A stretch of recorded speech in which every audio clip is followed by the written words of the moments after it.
Good evening, and right before we dive into the main topic, I wanted to quickly mention that over on Epic TV, I just published an awesome interview between myself and Dr. Robert Malone, where we discussed the details of the VAERS system. Now, of course, it goes without saying that such an interview, well, it's not exactly welcome here on YouTube, and so if you'd like to check it out, it's actually published in two parts, part 1 and part 2, both of which have now been published. Well, you can check it out over on Epic TV, our awesome no-censorship video platform. The link will be right there at the top of the description box.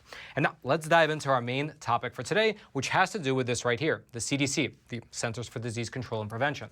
And recently, in a statement that they sent exclusively to us here at the Epic Times, the CDC claimed that as late as October of 2021, there was no known association between heart inflammation and the mRNA vaccines.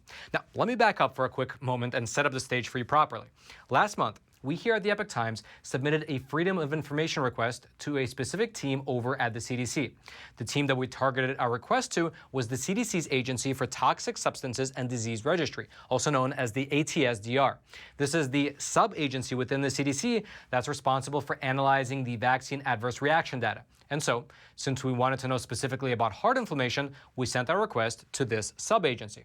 Essentially, they are the team that's responsible for, among many other things, analyzing any possible adverse reactions which come to those who've chosen to get the vaccine. Specifically, in our request, here's what we wrote, quote, "Please provide all preliminary, interim, draft, and finalized reports from the Vaccine Adverse Event Reporting System Myopericarditis Abstraction Team from April 2nd to October the 2nd of 2021. Now, the reason that we sent this request to the CDC in the first place is because, as you might remember, starting around spring of last year, so in the spring of 2021, heart inflammation began to be detected at a higher than expected rate among the people who took mRNA vaccines. And so, we here at the Epic Times wanted to know what type of data the CDC had in their possession during that period of time. However, wouldn't you know it, 5 days ago, the CDC got back to us with this letter saying that they have no records matching our request. Here's specifically what the CDC got back to us with. And by the way, as a short aside, if you appreciate us hounding the CDC for this type of data, we'll take a quick moment to smash that like button so this video can be shared out to ever more people. And also consider subscribing to this YouTube channel as well. That way you can actually get this type of honest news content every time we publish it. And now here's what the CDC wrote to us. Quote, "The National Center for Emerging Zoonotic Infectious Diseases performed a search of our records that failed to reveal any documents pertaining to your request." Meaning that the CDC is claiming here to have no internal records regarding the increased risk of heart inflammation all the way up until October of last year.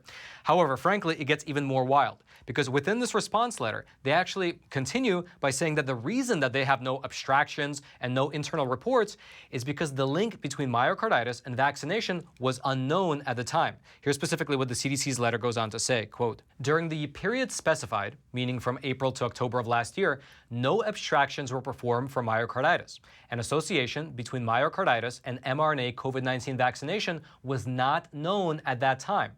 Likewise, we have no reports during that period." And so essentially, within this letter, the CDC is claiming to have no internal reports regarding myocarditis because during this time period, between April to October of last year, the association between myocarditis and the mRNA vaccines was not known.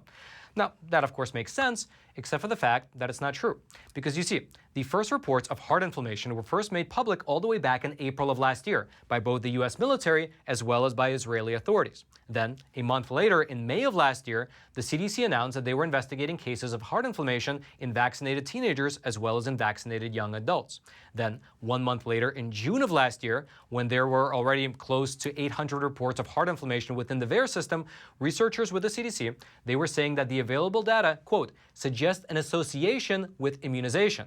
Then, in the next month, in August, those same CDC researchers, they put together a presentation describing the issue of heart inflammation as a quote-unquote harm from vaccination. And so you see, just looking at this very short timeline, just leading up to August of last year, it makes it fairly obvious that the CDC's response to us, the claim in this letter that they don't have any records of myocarditis because there was no known association between myocarditis and the vaccines, is just demonstrably false. In fact, we here at the Epic Times reached out to the president of the National Vaccine Information Center asking her opinion about the CDC's response, and here's what she wrote to us in an email. "The claim that the link wasn't known is provably false. Either the right hand does not know what the left hand is doing at the CDC, or federal health officials are disseminating misinformation about what they knew about myocarditis following mRNA COVID vaccines and when they knew it." Now, perhaps because of the publicity that their response to us was generating, the CDC actually wound up sending us a correction email. Here's specifically what a spokeswoman from the CDC sent to us via email, again, after this initial letter was sent. Quote, apparently, the CDC needs to make a correction. The agency is acknowledging that by June of 2021, data began to indicate a link between the mRNA COVID-19 vaccines and heart inflammation outlined that month in 2 presentations made to government vaccine advisory panels. Additional data accumulated in subsequent months, ultimately leading to the conclusion that a causative association did indeed exist. However, such a conclusion required time to accumulate and analyze data. But again, their correction to us doesn't answer the actual question, because in our original request, we were seeking the internal documents from within the CDC regarding heart inflammation. Now, of course, they came back to us with this letter saying they had no records to show, because back then, they claim at least, to have not known of the link between myocarditis and the mRNA vaccines. Then they sent us a correction saying that they did indeed know a link and that this statement was technically false. But then the question still remains. Where are the documents? Especially if they admit to knowing of a correlation between the two, then they must have some internal documents to that effect. However, as of right now, we have nothing. We did reach out to the CDC's records office, but they have not issued us any response. Furthermore, it appears that we are not the only ones who are unable to get this information. That's because once we published the story regarding the CDC's response to us, Senator Ron Johnson, well, he issued a comment saying that he likewise is unable to get this documentation from within the CDC. Here's specifically what the senator said, quote, the CDC's response raises even more questions about the agency's honesty, transparency, and use, or lack thereof, of its safety surveillance systems, such as VAERS, to detect COVID-19 vaccine adverse events. I have sent 2 letters to the CDC about the agency's inability to find records demonstrating its use of the vaccine surveillance systems.